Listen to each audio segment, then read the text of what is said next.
After we conclude the portion of the Seder known as Magid, the Sipur Yetziat Mitzrayim, the retelling of the story of the Exodus, we're now prepared to enter into the portion of the Seder that focuses on the key foods, the mitzvot of the Seder night of matzah and moror. And yet before we do so, we have to wash our hands. On the one hand, this is the normal washing of hands that we do before we would eat bread on any day. And yet, Rachtza has additional meaning to it that's found both in Hasidic literature and halachic literature. Halachically, Rachtza itself would not be necessary if a person washed before karpas at the urchatz and was able to maintain their focus on the mitzvot of the night of the Seder throughout all of Magid, if they weren't mesiach dat. And yet, despite the possibility of doing so, the custom has been not to follow that approach, but rather to wash once again.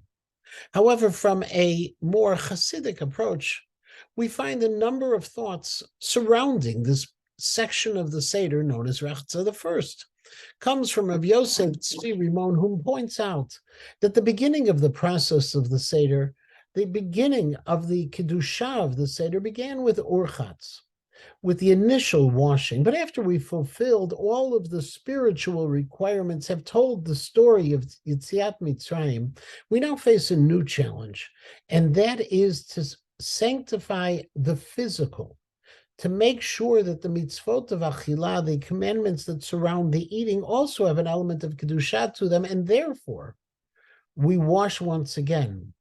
Urchatz was about the spiritual. However, Rachtza is to make the physical into something spiritual as well. The great Hasidic Rebbe, Reb Meir Mishlan, actually saw something else within all of the simanim of the Seder, talking about Kadesh Urchatz, meaning that if you want to sanctify and you want to wash yourself of sin, you need to involve the poor people in the night of the Seder. And therefore, Magid Rachtza, according to Reb Meir, was the idea of inviting all of the poor people to the meal. Magid, tell them, Rachtza now is to wash, to prepare for the meal.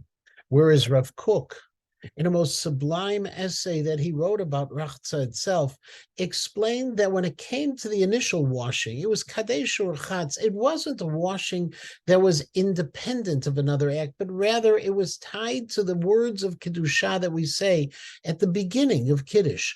Urchatz was only temporary in nature. However, now that we've finished the Sipur Yetziat Mitzrayim and are preparing to eat the matzah and the roar, now comes the time to create a sanctity that is independent. And that's why Rachtza is called Rachtza, not another Urchatz. It's independent of any other action. It lifts us up and raises us up. Rachtza is not just a necessary piece before we eat the motzi, but actually it conveys important lessons in and of itself.